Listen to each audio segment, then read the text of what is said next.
नमस्कार दोस्तों, एक बार फिर हाजिर हूं मैं आपके साथ। जनवरी में अफगानिस्तान की राजधानी काबुल का तापमान अक्सर शून्य से नीचे पहुंच जाता है। 11 जनवरी की शाम कुछ वैसी ही थी। लोग अपना काम निपटाकर जल्दी से घर लौटने की फिराक में थे। तो ऐसे में इन लोगों में से एक जमशेद क्रीमी भी थे। वह विदेश मंत्रालय की इमारत के बाहर अपनी टैक्सी लेकर खड़े थे।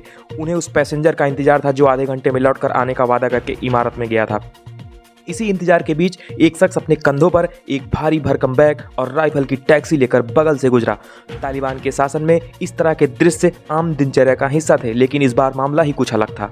कुछ ही मिनट बाद वहां पर आग उठा और फिर जोर से धमाके की आवाज़ सुनाई दी। इसके बाद तो चीख पुकार मचने वाली थी। जमशेद क्रीमी की टैक्सी के बगल गुजरा शख्स आत्मघाती हमलावर था। वो अपने शरीर में बम की पेटी बांध कर आया था। उसने मिनिस्ट्री की इमारत में घुसने की कोशिश की थी। जब उसे रोका गया तब उसने बम का रिमोट दबा दिया। इस हमले में 20 लोगों के मारे जाने की खबर है। लगभग 40 घायलों को अस्पताल में भर्ती कराया गया है। कुछ की हालत गंभीर है। इस मामले की जिम्मेदारी इस्लामिक स्टेट के खुरासान विंग यानी कि ISKP ने ली है। आज के इस शो में हम ISKP और तालिबान के बीच चल रहे झगड़े को विस्तार से समझेंगे और साथ में ये भी जानेंगे कि लंदन के हीथ्रो एयरपोर्ट में मिले यूरेनियम के बाद पाकिस्तान पर उंगली क्यों उठी और अमेरिका में राष्ट्रपति जो के खिलाफ संसद में जांच बिठा दी। नमस्कार, आपका स्वागत है हमारे न्यूज़ चैनल CSK में।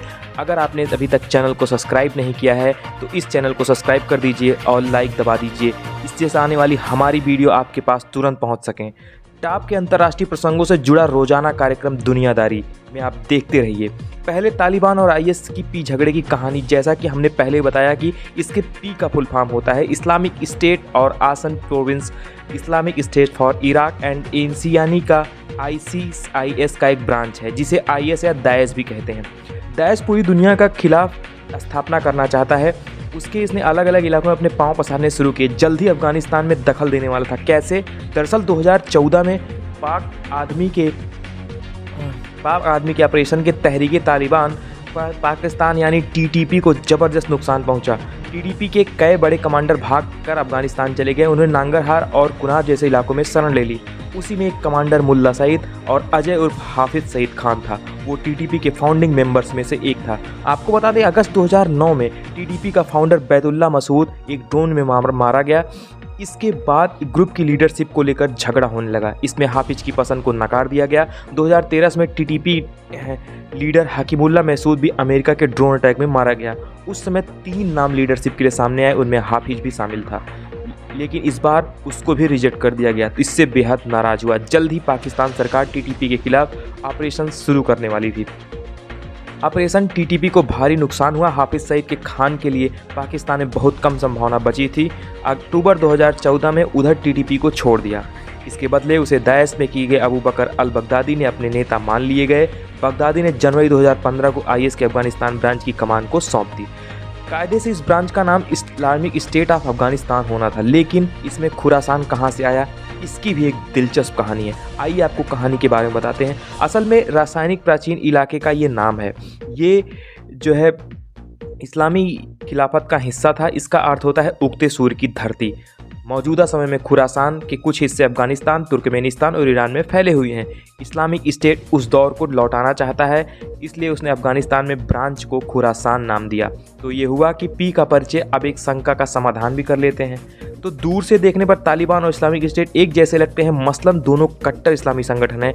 दोनों शरिया कानून लागू करना चाहते हैं। दोनों गुट अल-कायदा और दूसरे आतंकी संगठनों के साथ काम कर चुके हैं। दोनों पश्चिमी देशों को अपना दुश्मन मानते हैं। आपको बता दें, महिलाओं और अल्पसंख्यकों को लेकर दोनों का रवैया लगभग एक जैसा है। इसकी सारी समानताओं के बावजूद दोनों झगड़ा क्यों करते हैं, इसके लिए हमें तालिबान और इस्लामिक स्टेट के बीच में बारीक अंतर को समझना होगा। आपको बताएं, 4 बड़े भेद हैं इन दोनों में। नंबर 1, IS इस्लामी सलाफी विचारधारा को मानता है, जबकि तालिबान विचारधारा पालन करता है। आइए, इसके मुताबिक हम P इस्लामिक के असली प्रतिनिधि नहीं हैं। नंबर 2, तालिबान अफगानिस्तान की सीमा के रहकर शासन चलाने वाला संगठन है।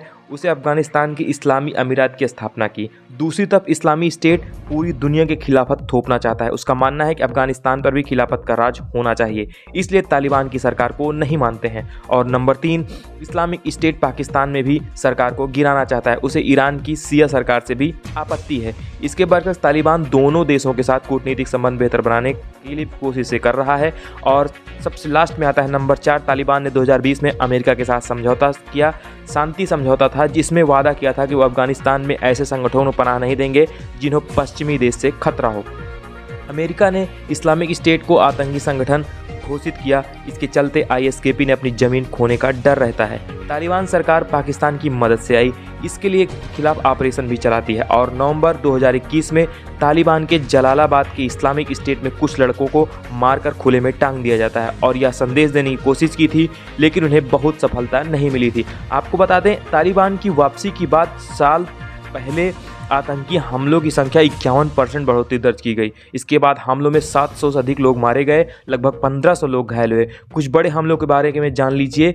आपको बताते हैं 26 अगस्त 2021 के काबुल इंटरनेशनल एयरपोर्ट पर सुसाइड की बम ब्लास्ट। इसमें धमाके में 183 लोग मारे गए। इसमें 23 यूएस मिलिट्री भी थे। जिम्मेदारी आईएस ने केपी ने ली थी। बदले में अमेरिका ने नांगरहार में हवाई हमले किए। 4 मार्च 2022 को एसकेपी की एक आतंकी ने पेशावर की एक मस्जिद में खुद को बम से उड़ा लिया। इसमें 63 लोग मारे गए थे और 29 अप्रैल 2022 को काबुल के सूफी मस्जिद में बम धमाका, 50 लोगों की मौत। 18 जून 2022 को काबुल के गुरुद्वारे पर गोलीबारी, आईएसकेपी का दावा, नुपुर शर्मा के विवादित बयान का बदला लिया। 5 सितंबर 2022 को रूसी दूतावास के बाहर बम धमाका, इससे 8 लोग मरे। इनमें 2 रूसी दूतावासों के स्टाफ मेंबर्स भी थे। 30 सितंबर 2022 को दस्तेबाजी के एक कोचिंग के सेंटर में आत्मघाती हमला। न्यूज एजेंसी एपी की रिपोर्ट के अनुसार इस हमले में कम से कम 52 लोग मारे गए। हताहत होने वाले अधिकारी अधिकतर बच्चे थे। 4 दिसंबर को काबुल के पाकिस्तान में मिशन हमला, निशाना पाकिस्तान के टॉप डिप्लोमेट थे, लेकिन वह बच गए। 12 दिसंबर 2022 को काबुल के लोगन होटल में गोलीबारी। होटल अफगानिस्तान आने वाले चीनी नागरिक को पॉपुलर था। इनमें किसी भी चीनी नागरिक को नुकसान नहीं पहुंचा। इन तीनों हमलावरों को मार गिराया गया। अब नए साल में विदेश मंत्रालय की इमारत पर हमला हो गया। अफगानिस्तान में शायद ही कोई ऐसी जगह बची हुई जहां हमला हुआ ना हो। आपको बता दें, यह हालत तब से है जब तालिबान सरकार में है। इस एक समय आईएसकेपी के 2,500 से 3,000 सदस्य हुआ करते थे। तालिबान के ऑपरेशन के बाद उनकी संख्या घटी। इसके अलावा इराक और सीरिया में इस्लामिक स्टेट सिमट चुका है। उसकी लीडर्स एक करके मारे जा रहे हैं, इसलिए अफगानिस्तान ब्रांच को मदद देने की हालत में नहीं बचे हैं। जानकारों का मानना है कि आईएस में ताले सरकार के खिलाफ जो है निर्णायक लड़ाई नहीं लड़ सकता है। ऐसे में उसके पास अपनी उपस्थिति दर्ज कराने का इकलौता विकल्प टारगेटेड अटैक है। आपको बता दें, इससे आईएसकेपी को क्या फ़ायदा हो सकता है, इसके बारे में आप बात कर लेते हैं। जानकार ये कहते हैं कि आईएसकेपी के फायदे में ज़्यादा तालिबान को नुकसान होना अहम है। तालिबान लगभग सभी वादों को पीछे छोड़ चुका है। महिलाओं की पढ़ाई हो, समान अधिकार की बात हो, शासन एवं लचीलेपन का दावा हो, तालिबान में इन सब ने मुंह फेर लिया है। इसको लेकर बाकी दुनिया उसकी लानत को करती रहती है। ऐसे में सिक्योरिटी वाला पक्ष तालिबान को अपर हैंड देता रहता है। जी हाँ, आपको ये भी बताते हैं, अफगानिस्तान की ज़मीन पर पलने वाले आतंक से उसके पड़ोसियों के साथ साथ पश्चिमी देशों को भी खतरा है।